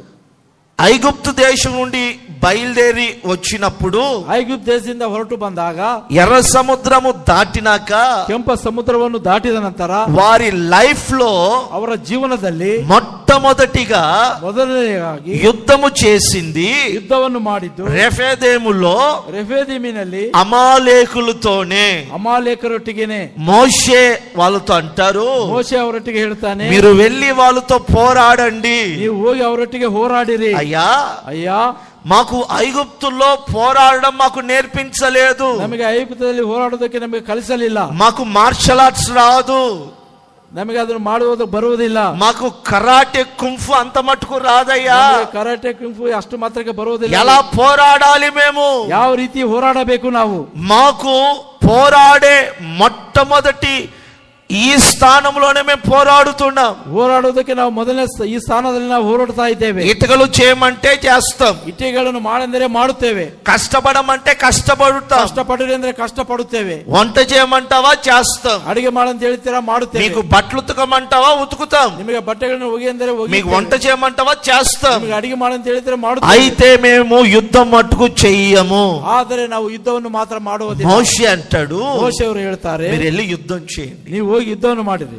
ఆ 17వ అధ్యాయము 8 నుండి 11వ వాక్యం వరకు మీరు చూస్తే, ಅದೇ 17ನೇ ಅಧ್ಯಾಯ 8ನೇ ವಚನ, మోషే ఒక ఎత్తైన స్థలములో మోకరించి ಮೋಶೆ ಎತ್ತಾದ ಸ್ಥಳದಲ್ಲಿ 2 చేతులెత్తి ప్రభు సన్నిధిలో స్తుతి స్తోత్రం చెల్లిస్తున్నాడు. ತನ್ನ 2 ಕೈಗಳನ್ನು ಮೇಲೆ ಕೆತ್ತಿ ದೇವರಿಗೆ ಸ್ತುತಿ ಸ್ತೋತ್ರ ಸಲ್ಲಿಸ್ತಾ ಇದ್ದಾನೆ. చేతులు ఎత్తినప్పుడల్లా ಕೈಗಳನ್ನು ಎತ್ತಿದಾಗಲೆಲ್ಲ ఇజ్రాయెల్ ప్రజలు జయం పొందుతున్నారండి. ಇಸ್ರಾಯೇಲ್ ಪ್ರಜೆಗಳು ಜಯ ಹೊಂದುತ್ತಾ ಇದ್ದಾರೆ. చేతులు బరెక్కాయి, ಕೈಗಳನ್ನು ಕೆಳಗಿಳಿಸಿದಾಗ చేతులు దించేశాడు, ಕೈಗಳನ್ನು ಕೆಳಗಿಳಿಸಿದ್ದಾನೆ. అమాలేకులు జయం పొందుతున్నారు. ಅಮಾಲೇಕರು ಜಯ ಹೊಂದುತ್ತಾ ಇದ್ದಾರೆ. వీళ్ళకి అర్థం కాలేదు, ಇವರಿಗೆ ಅರ್ಥವಾಗುತ್ತಾ ಇಲ್ಲ. ఇప్పుడు వరకు మేము జయము పొందుతున్నప్పుడే మాకు అపజయం ఎలా కలిగింది? ಇಷ್ಟರಲ್ಲಿ ನಾವು ಜಯ ಹೊಂದುತ್ತಿರುವಾಗ ಅಪಜಯ ಯಾಕೆ అక్కడ ಉಂಟಾಗಿದೆ? చేతులెత్తి స్తుతించే వ్యక్తి చేతులు దించాడు గనుకనే అపజయము.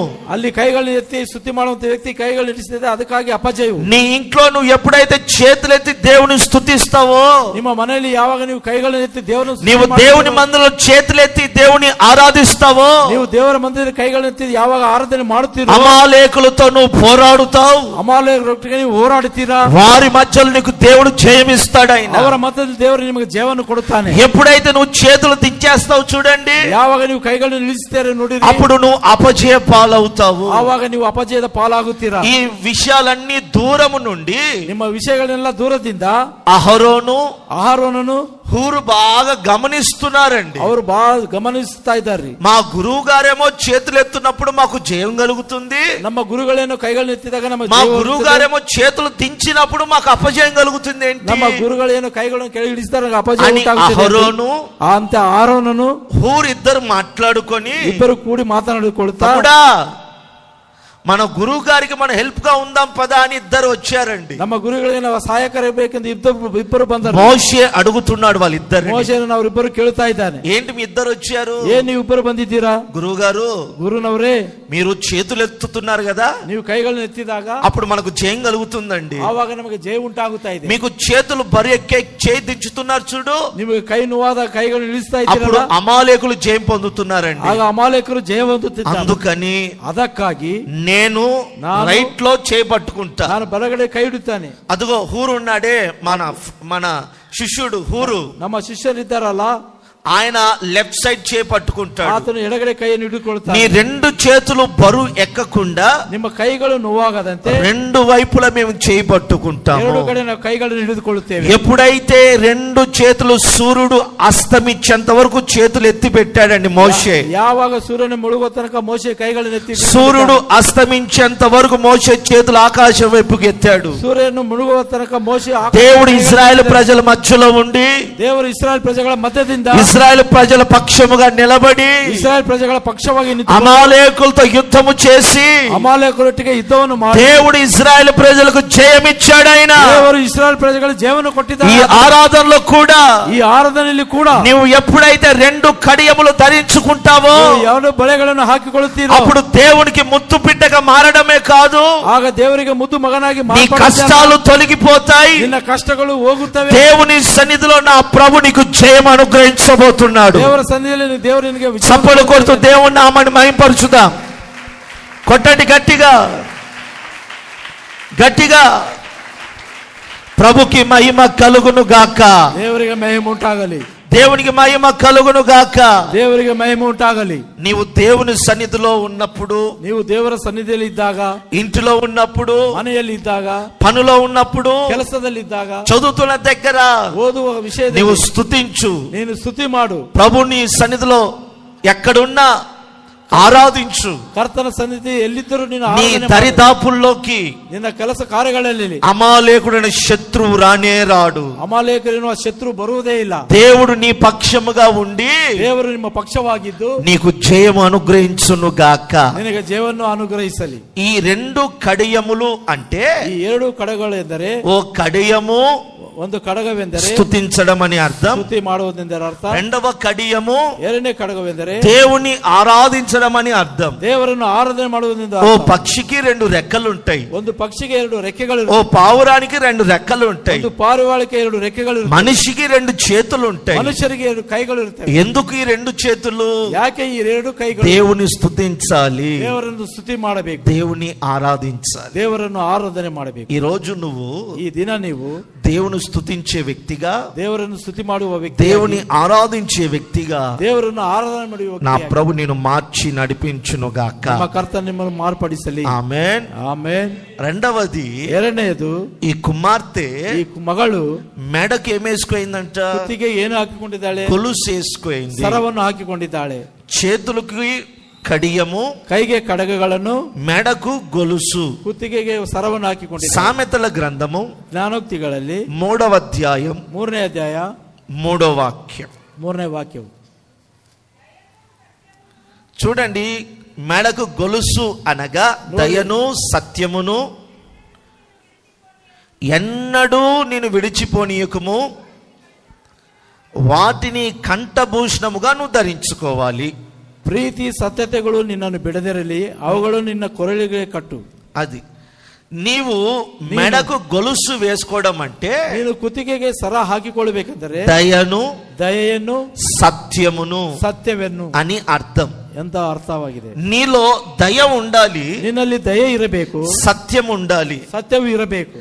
కరుణించడం వేరు, ಕರುಣಿಸುವುದು ಬೇರೆ, దయ చూపించడం వేరు. ದಯ ತೋರಿಸುವುದು ಬೇರೆ. రెండు ఒకటే కాదు, ಎರಡು ಒಂದೇ ಅಲ್ಲ. దయ అంటే ఏంటి, దయ ಎಂದರೆ ಏನು, దాని సరైన అర్థం ఏంటి ಅದರ ಸರಿಯಾದ ಅರ್ಥ అని బైబిల్లో నేను చూసినప్పుడు సత్యవేదದಲ್ಲಿ ನೋಡಿದಾಗ, నా దేవుని బిడ్డలారా, ನನ್ನ ಪ್ರಿಯ ದೇವರ ಮಕ್ಕಳೇ, యెరూషలేము నుండి యెరికోకు వెళ్తున్న ఒక వ్యక్తి చరిత్ర ఉపమానం ప్రభు చెప్తాడు. ಯೆರೂಷಲೇಮಿನಿಂದ ಯೆರಿಕೋಗೆ ಹೋಗುತ್ತಿದ್ದ ವ್ಯಕ್ತಿಯನ್ನು ಕುರಿತಾಗಿ ದೇವರು ఆ ఉపమానాన్ని మీరు బాగా చదివినప్పుడు, ಆ ಉಪಮಾನವನ್ನು ಚೆನ್ನಾಗಿ ಓದಿದಾಗ, నా ప్రియ దేవుని బిడ్డలారా, ಪ್ರಿಯ ದೇವರ ಮಕ್ಕಳೇ, లేవీయుడు వస్తారు, ಲೇವಿಯರು ಬರುತ್ತಾರೆ. అలాగే ಅದೇ ರೀತಿಯಾಗಿ లూకా సువార్త, ಲೂಕನು ಬರೆದ ಸುವಾರ್ತೆ 10వ అధ్యాయము 10ನೇ ಅಧ್ಯಾಯದಲ್ಲಿ 31వ వాక్యాన్ని చదవండి. 31ನೇ ಅಧ್ಯಾಯವನ್ನು ಓದಿರಿ. ప్రక్కగా పోయెను, ವಾರೆಯಾಗಿ ಹೋದನು.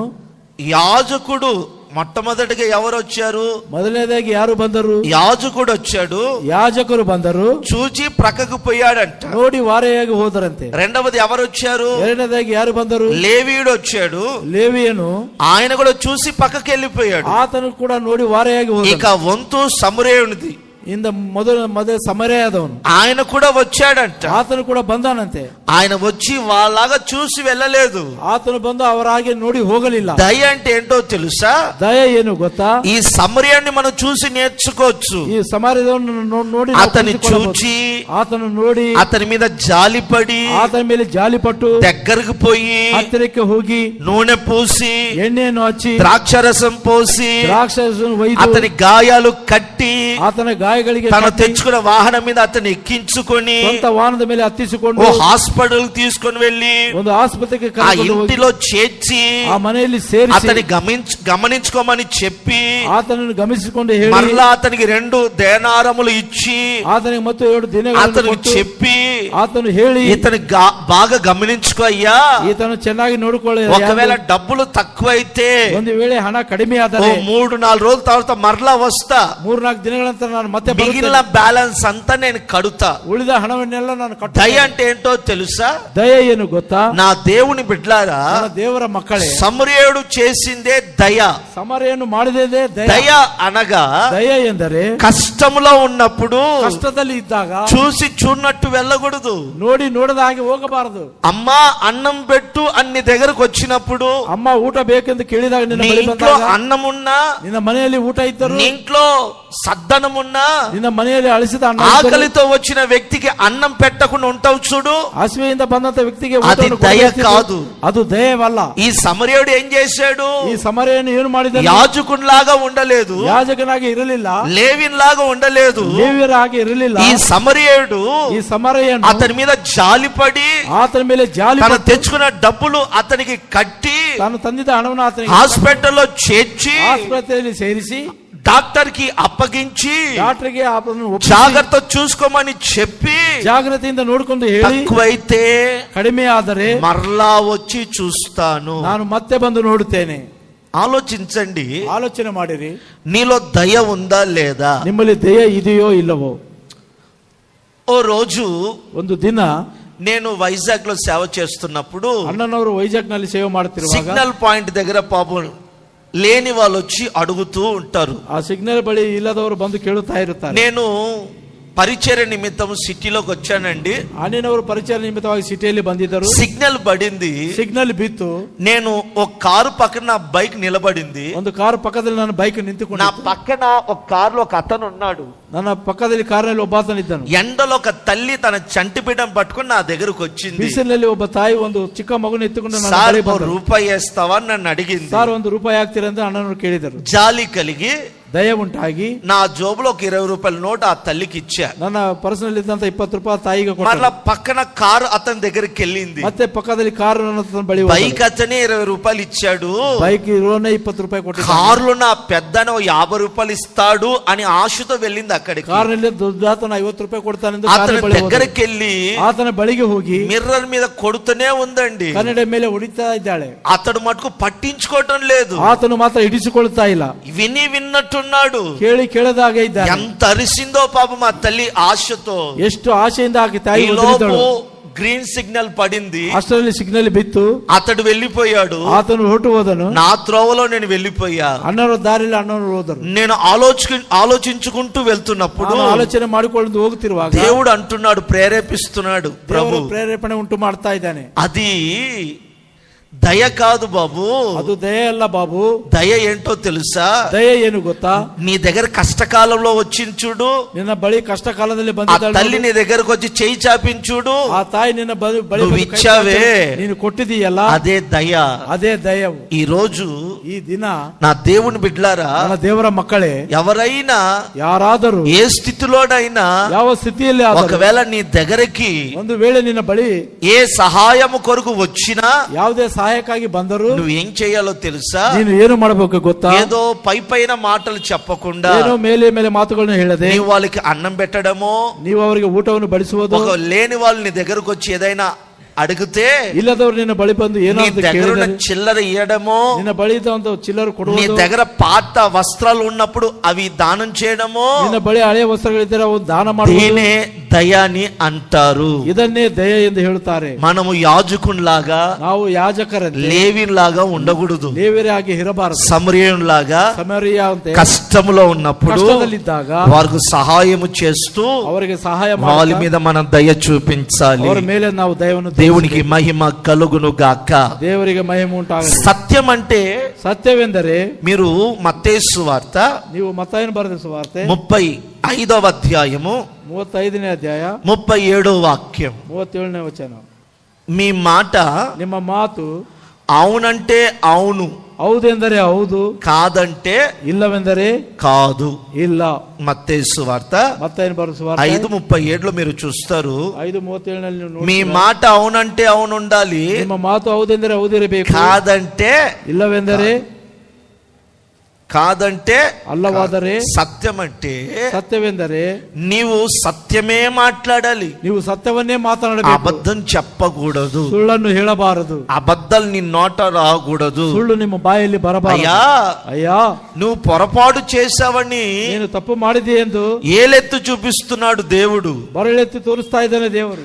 ఏలెత్తు చూపిస్తున్నాడు ఆయన. ಬೆರಳೆತ್ತಿ ತೋರಿಸ್ತಾ ಇದ್ದಾನೆ. అప్పుడు దేవుని ద్వారా నీవు ముద్దు బిడ్డగా మార్చబడాలని ఆశ కలిగితే, ಆಗ ದೇವರ ಮುಖಾಂತರ ನೀವು ಮುದ್ದು నీవు ಮಗನಾಗಿ సత్యమే పలకాలి. ನೀವು సత్ಯವನ್ನೇ ಹೇಳಬೇಕು. నీ నోట ఏ అబద్ధపు మాట వచ్చిందా, ನಿಮ್ಮ ಬಾಯಿ ಯಾವ ಸುಳ್ಳು ಮಾತು అది దుష్టుని ద్వారానే కలిగిందని వాక్యం సెలవిస్తుంది. దుష్టನ ಮುಖಾಂತರ ಬಂದಿತ್ತು. పుట్టిన మొదలుకొని ఇప్పటి వరకు మనం ఎన్ని అబద్ధాలు ఆడింటామో ఒకసారి ఆలోచించు. ಹುಟ್ಟಿನಿಂದ ಇಲ್ಲೇ ತನಕ ನಾವು ಎಷ್ಟು ಸುಳ್ಳನ್ನು ಆಡಿದ್ದೇವೆ ಒಂದು ಸಾರ ಆಲೋಚನೆ ಮಾಡಿ. ఓ రోజు ಒಂದು ದಿನ ఓ తమ్ముడు ಒಬ್ಬ ತಮ್ಮನು మందిరంలో పరిచర్య చేస్తూ, ಮಂದಿರದಲ್ಲಿ ಪರಿಚಯ ಮಾಡುತ್ತಾ, రాత్రి పూట మందిరంలో పడుకుండే యవనస్తులు అందరు కలిసి ಸಮಯದಲ್ಲಿ ಯವನಸ್ಥರೆಲ್ಲರೂ ಮಲಗಿಕೊಳ್ತಾ ಇದ್ದರು. నేను రాత్రి ఎందుకో ప్రేరేపణ కలిగి బయటికి వచ్చా. అన్ననವರು రాత్రి యాకో ప్రేరేపణ ఉಳ್ಳವರಾಗಿ స్తోత్రం చెప్పుకుంటూ ఆవరణం అంతా తిరుగుతుంటే, స్తోత్రವನ್ನು ಹೇಳುತ್ತಾ ಆವರಣದಲ್ಲಿ ತಿರುಗುತ್ತಾ ಇದ್ದಾರೆ. వాడు బెడ్షీట్ కప్పుకొని, ಅವನು ಬೆಡ್ಶೀಟ್ ಅನ್ನು ಹೊದ್ದುಕೊಂಡು ఫోన్ తీసుకొని ఏదో చూస్తున్నాడు. ಫೋನ್ ತೆಗೆದುಕೊಂಡು ಏನೋ ನೋಡ್ತಾ ಇದ್ದಾನೆ. నేను మౌనంగా చూసి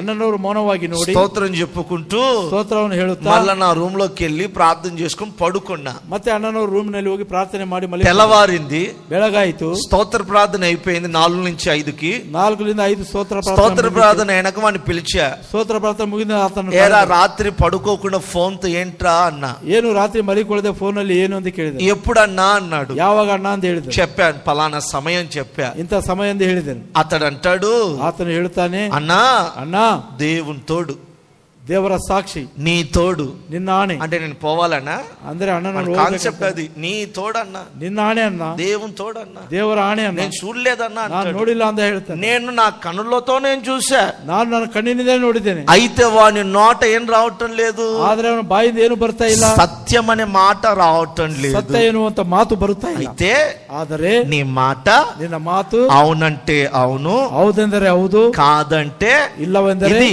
సత్యము.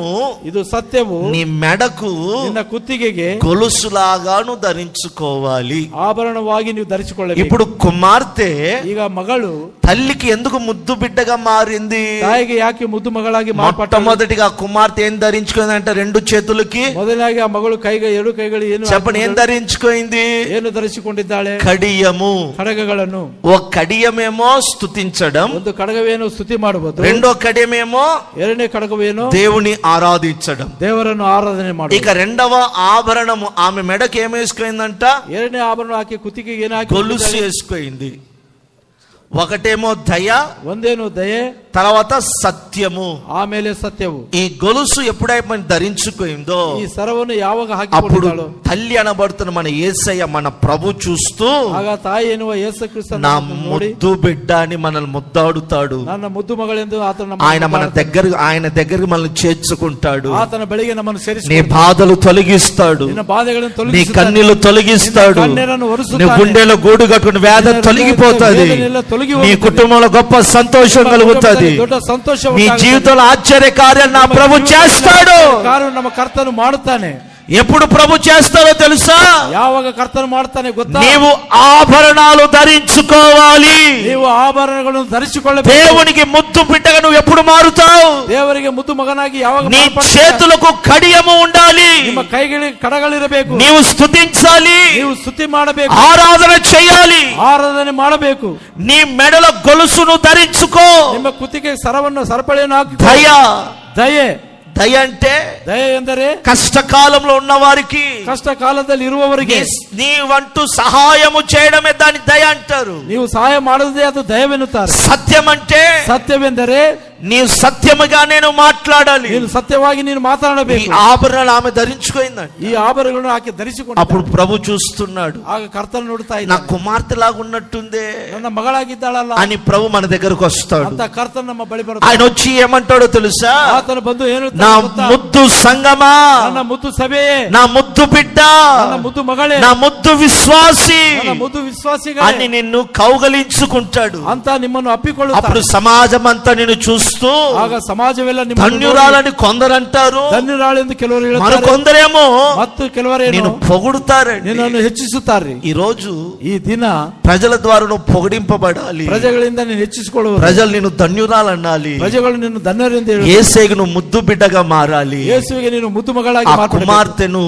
లో ప్రభు ఏం చూశాడంటే, ಆ ಕುಮಾರದಲ್ಲಿ ಕರ್ತನು ಏನು ನೋಡಿದ? ఒకటి కడియము, ಒಂದು ಕಡಗಗಳು, రెండు కడియాలు, ಎರಡು ಕಡಗಗಳು, రెండవది ಎರಡನೇದು మెడకు గొలుసు. ಕುತ್ತಿಗೆಗೆ ಸರ. వీలైతే ಏನೆಂದರೆ ప్రభు చిత్తమైతే ಕರ್ತನ ಚಿತ್ತವಾದರೆ మరలా 3 ఆభరణాల గురించి తర్వాత ధ్యానం చేద్దాం. ಮತ್ತು ಮೂರು ಆಭರಣ ಕುರಿತು అందరు మోకరించండి, చిన్న ప్రార్థన చేసుకుందాం. ಎಲ್ಲರೂ ಮೊಣಕಾಲು ಚಿಕ್ಕ ಪ್ರಾರ್ಥನೆ ಮಾಡಿಕೊಳ್ಳ. అందరు మోకరించండి, ಎಲ್ಲರೂ ಮೊಣಕಾಲು చక్కగా చేతులు పైకెత్తి చిన్న ప్రార్థన చేసుకుందామా. పరిశుద్ధ నిత్యాశ్రయ దుర్గమ గొప్ప దేవానికి స్తోత్రం. మాతో మాట్లాడండి అని నీ పాదాలు పట్టుకొని అడిగినప్పుడు మాతో మీరు మాట్లాడిన అమూల్యమైన మాటల కొరకు నీకు స్తోత్రం. నా తండ్రి, మీరు మాకు తల్లిగా, తండ్రిగా, స్నేహితునిగా ఉంటానని సెలవిచ్చావు. తల్లికి ముద్దు బిడ్డ కుమార్తె, మేము కూడా నా యేసే మీకు ముద్దు బిడ్డగా మేము మారాలి. అనేక మంది మమ్మల్ని ధన్యురాలుగా పిలవాలి, అనేక మంది మమ్మల్ని పొగడాలి ప్రభువా. ఆది దినాల్లో నీతో ఉన్న ఆ స్త్రీ, ఆ కుమార్తె వేదన లేకుండా బ్రతికింది. ఎప్పుడైతే నీకు కుమార్తెగా ఉండకుండా సాతాను కుమార్తెగా ఎప్పుడైతే మారిందో తనకు వేదనలు ప్రారంభమయ్యాయి. యేసయ్యా, అలా మేము ఉండకూడదు తండ్రి. నీతోనే ఉండే కృప దయచేయండి. మేము మీకు ముద్దు బిడ్డగా మారాలి. ఎలా మారుతాము? మమ్మల్ని ఎలా పొగుడుతారయ్యా, ఎప్పుడు ధన్యురాలుగా మేము మార్చబడతామంటే ఆ ఆభరణాలు ధరించుకున్నప్పుడు నాయన ఆభరణాలన్నీ మేము ధరించుకుని కృప దయచేయండి. ఆ కుమార్తె తన 2 కడియాలు ఉన్నట్టుగా మాకు కూడా మా చేతులకు స్తుతి ఆరాధించే భాగ్యాన్ని మాకు దయచేయండి. అమాలేకులు జయం పొందుతున్నారు నా తండ్రి, కారణం స్తుతించే అనుభవం ఆ ఇంట్లో లేదు కనుక. అలా ఉండకుండా దీవారాత్రుని స్తుతిస్తూ ఆరాధించే వ్యక్తులుగా మమ్మల్ని మార్చండి. తద్వారా మా జీవితంలోని అపజయాలన్నీ జయంగా మారి యుద్ధ భూమిలో జయ విజయాలతో ముందుకు నడిపిస్తారు. రెండవది, మా మెడకు కొలుసు దయ, సత్యం. దయ కష్టాలు ఉన్నప్పుడు ఓ సహాయం చేసే మనసు, దేహి అని అడిగినప్పుడు ఆకలి పెట్టే మనసు, వస్త్రహీనుడిగా వచ్చినప్పుడు వస్త్రాలు ఇచ్చే మనసు ఆయన, ఆ మనసు మాకు దయచేయండి. అలాగే మా నోట వ్యర్థమైన మాటలు రాకుండా సత్యమే మాట్లాడే ఆ సత్యపు మాట మా నోటిలో ఉంచండి. ఆరాధనలు పాల్గొన్న వారందరినీ ఇటువంటి ఆభరణాలతో అలంకరించి మీకు ముద్దు బిడ్డగా మార్చి అనేక మంది ద్వారా ధన్యురాలుగా పొగిడితలో ఉండే కృప దయచేయండి. ఆరాధనలు పాల్గొన్న ఒక్కొక్కరిని దీవించి ఆశీర్వదించండి. సాయంత్రం జరుగుతున్న 3వ ఆరాధన కూడా దేవుని జరిగించి ప్రయాణాలు తోడునండి. బిడ్డలు వెళ్తున్న తోడుగా నీడగా ఉండి సహాయం చేసి ఆశీర్వదించి రాకని సిద్ధపరచమని యేసునామంలో అడుగుచున్నాము తండ్రి, ఆమేన్. మన ప్రభువైన యేసు క్రీస్తు కృప, తండ్రికి దేవుని ప్రేమ, పరిశుద్ధాత్మకుని సహవాసము, సమాధానం చేరొచ్చిన మనకును సకల కోటి పరిశుద్ధుల కృపయు సమాధానం